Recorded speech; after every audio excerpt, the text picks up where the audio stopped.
Welcome to the program. I'm Mark Imperial. This segment's being brought to you by booksgrowbusiness.com. It's the place where busy professionals get their books done and published to educate their consumers, grow their businesses, and to leave a legacy. I'm doing a series of spotlights on remarkable advisors across the country and even in your town. Joining me on this segment is Michael Chrisler. He's the founder of Flex Financial Coaching. Michael, welcome to the program. Thanks for having me. Appreciate it. Tell us a little bit about Flex Financial Coaching and who specifically are the types of folks that you serve?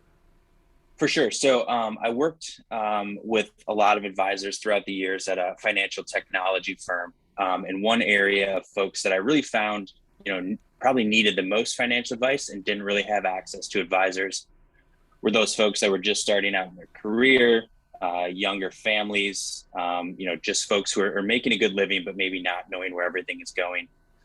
So I decided to start Flex Financial Coaching to help those types of folks out. So a little different than a normal advisor, where I'm not requiring folks to bring over, a ton of money. I do my payments via a monthly subscription fee, actually, as opposed to a assets under management fee. So that's kind of who I'm shooting for here. And I've always had a really deep love for financial literacy and kind of helping people navigate the waters of the finance system, because it's not always set up for them to succeed. So looking to help those folks out. And you're doing them quite a favor, because I know that this is something that people probably put off until their 30s or even later. So you're getting them in earlier in life, which is definitely a benefit. Is that right? For sure, yeah. And I work with some folks that are in their 40s and their 30s. If I could catch someone in their 20s right out of college, that magical compound interest will do some amazing things. Just kind of having someone in your corner to help out, where to invest, what to invest in, how to work with my benefits.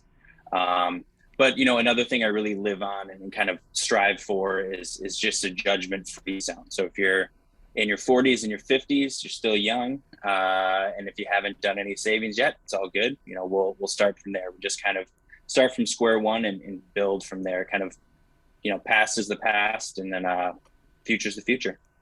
I'd imagine starting earlier and younger, there aren't as many challenges as folks that might be like really behind the eight ball and starting late in the game. Or am I missing something? Are there any challenges for folks even just starting out as it comes to getting their financial house in order? For sure, yeah. I think starting the younger you can start. Like I said, time is a huge advantage. There is, with the world kind of the way it is now, there's a lot of exciting investment opportunities. You definitely hear on TikTok, social media, folks investing a couple thousand and turning it into large sums of money. So one downside might be, as you're investing in the stock market or, putting money into your 401k through mutual funds, it's going to grow slowly, but it's going to, grow as you go in. So I think that's kind of, that's probably the biggest thing. As you get older, you kind of lose some of that compound interest, and you may not be able to go as aggressive with some of your funds or some of your investment choices. But it's still, any time is a good time to start. Really, I think for most people, it's just getting that first dollar in that account. I just, worked with someone yesterday. They read all about, I need to save for retirement. I need to do this. I need to do that. But then they didn't know where to start. So, that's really what I like to help people with. So, as we speak today, we're just coming out of this pandemic, and we're certainly not out of the woods totally from it. But did that change your field and people's focus at all? What impact did it have in your field? For sure. So, one of the things that I really, really strive as I start to work with folks is to have some sort of a liquid emergency fund for emergencies. And one issue that always came up was kind of what is this money for? Like, it's just sitting in a savings account. It's not really earning much interest. But when you go through a pandemic, if you lose your job for a while, your company shuts down for a while, your partner loses a job, it was definitely a little easier to say, this is kind of what that emergency fund is for. If your hours get cut and your water heater goes out, you still need something to fix that water heater. So I think that was a definite change there.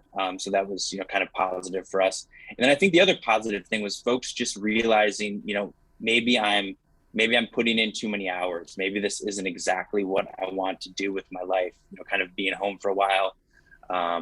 So, that's another thing I'll work with folks on. Okay, here's what we're making now. Here are your benefits. If we're going to leave, what does that look like? What do you kind of need to look for to match this or to beat it? And, even with that, it's not always going to be a monetary matching. Happiness can be a big thing as well. So you can make a lot less money, maybe work less hours and just be more fulfilled in life. So that's, I think those are kind of the two biggest changes for me. You mentioned earlier, people seeing opportunities on TikTok on investments and things, and they just wanted to jump right in. Are there like any myths or misconceptions people hold? Because after all, they don't know what they don't know when they're younger, getting into the field. Any myths or misconceptions that people hold about getting their financial house in order? I think I'm sure I've fallen victim to it as well. If you're watching those kind of social media posts, or you see some folks on TV, or just kind of any of those spots, it's investing is definitely the long game. At least that's how I look at it in my firm. We're investing for the long term. Can you are there folks that have had these great investments that turn into millions or billions of dollars? Sure. But don't think that's everybody who is in the who is saving for something. So I think, I still, really stand behind kind of a low cost index type approach, kind of investing in the whole market, not really getting down into the nitty gritty of, this person says this stock's going to go up, or this person loves, this cryptocurrency or something like that. I think those are kind of, I think that's always one thing there. And all that being said, I do, stay up on all the trends. So cryptocurrency is a small part of my portfolio. And once we get, as I'm working with folks, once they get those types of things, kind of everything in order, digital assets are definitely a spot. They definitely have a spot in their portfolio, but we're, not necessarily investing in a coin that's named after a dog. Really fascinating insights, and we certainly should have a conversation about that in another segment. Related to myths or misconceptions, as you work with clients, do you find any like huge, glaring, common, big mistakes or pitfalls that you see people make that might sabotage their success? For sure. And, and a lot of them I've learned personally. So when I came out of college, I had a huge amount of credit card debt. That can really put a dent in someone's saving future. If you imagine, I'm paying a bank 18 to 20% per year. Sometimes that minimum payment they request isn't even covering the interest fees, depending on your balance. So, I think that's definitely something to keep an eye on. The other thing, and again, fell victim to those kind of sneaky subscriptions. They're not going to, they're not going to ruin your retirement. But if you threw Netflix on or any other subscription service on a credit card, and maybe you're not looking at that very often, those can kind of start to add up for a while. $10 here, $20 here, $15 there. Those can really start to add up there. I think those two items, and then also just moving things around a lot, which is another thing.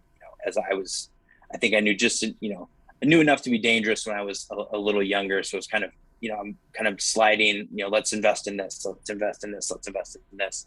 Had I just kind of stayed the course, which is kind of the path I set folks on now, would have been a lot better off. The market goes down. There's volatility.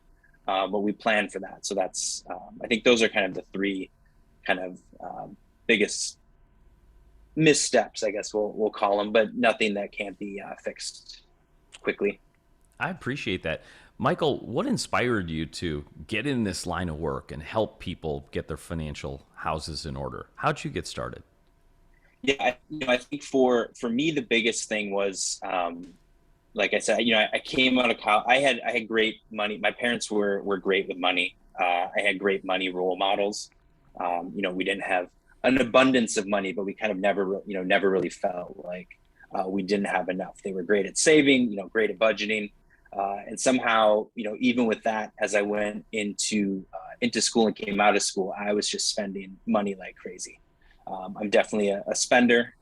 My wife is a saver for sure, and that's always something I work with clients as well. Kind of figuring out, are you a spender, are you a saver? How do we work those together? But kind of having that amount of credit card debt, and then you jump right out of college, and it's rent, utility. You kind of have all these bills coming in that you may or may not be used to from college, and it was just really, really stressful. And then you start a new job, and then it's trying to figure out the benefits, and my 401k or whatever that is. How do I start doing that? Do I need to worry about it? And kind of knowing all those things.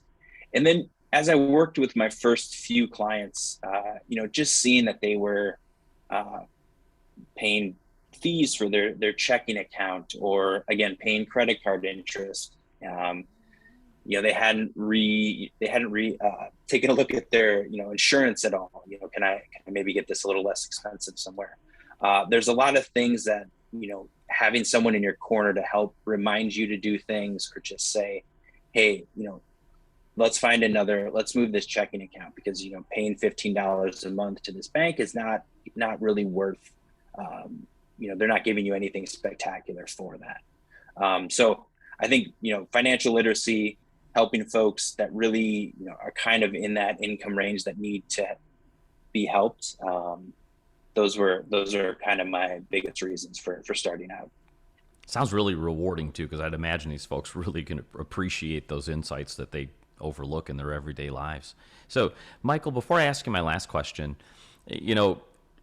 when people put this off, financial planning, a lot of times it's because, getting financially naked is one of the biggest fears that people might have. So, what should people look for in an advisor that they might consider working with? What are those criteria? Sure. Yeah, I think, the biggest thing is feeling comfortable with someone. And then, for me personally, I'm fee only, meaning that I don't have any commissions on any of the products that I sell. I feel like that's an important portion. I think you want to look for someone who, and I'll kind of throw a big term out here at the end, but someone who's a fiduciary for you. So a fiduciary means that it's really their responsibility. Kind of, they're pledging to you that they're going to do what's best for you. So, if I'm helping someone manage an account, it would be more advantageous for me to say, yeah, let's put all the money here, because that's, something that I'm helping you manage. But, I'm really looking at that bigger picture to make sure that money is going where it needs to. Is it in a savings account for an emergency? Should it be going in the 401k for tax purposes? Those types of things. I think those are important. Again, feeling comfortable with who you're working with, and then just making sure that it's someone that you kind of are going to be able to get a one-to-one connection with. Some of the larger firms, they will probably be less expensive, but you may not be always working with the same advisor. May just kind of be, you may be calling a call center and talking to folks. Nothing wrong with that at all. It's just a matter of kind of, do you want to pay a little less and maybe have a little less individuality, or do you want to, maybe spend a little more, make sure that it's a plan that's specific to you and something that, you can find useful. And then also, just how is it going to be contacting the advisor? Are they going to be available? I'm not expecting advisors to be available 24/7. We all have our own lives as well, but if something's urgent and you need to get a hold of someone, it's definitely nice to make sure that you kind of have that. That's always one of the questions I ask folks as I'm interviewing right away, like, how often do you think you're going to need to get a hold of me, and then kind of go into that. I think those are really the biggest things. And then just making sure that they work with people that are like you. So if, for me, it's, some of the people starting out, kind of that type if you're independently wealthy, you may have a different set of questions for the advisor. But those are always my kind of most important things. For folks who would love to connect with you, how do they find you, learn more, and discover ways in which you might be able to help them? For sure, yeah. So best spot is to go to my website. So that's flexfinancialcoaching.com.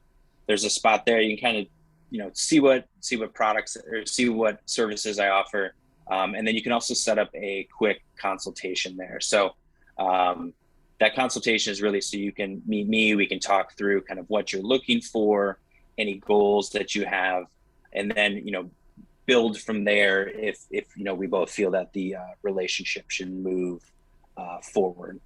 If you're more of a phone person, 312-764-1160. You can either text there or phone call. And then, I really strive to be kind of a technology forward firm. So, those ways there. And then my email address is on the website as well. So those are all great ways to get a hold of me. Terrific. Michael, I really appreciate you taking the time and sharing with my audience today. And I wish you continued success for you and for all your clients. Thank you so much. Really appreciate the opportunity to be on. That was Michael Chrisler. He's the founder of flexfinancialcoaching.com. And this segment's been brought to you by booksgrowbusiness.com. It's the place where busy professionals get their books done and published so they could educate their consumers, grow their practices, and leave a legacy. That's all for now. I'm Mark Imperial, and thanks for joining me.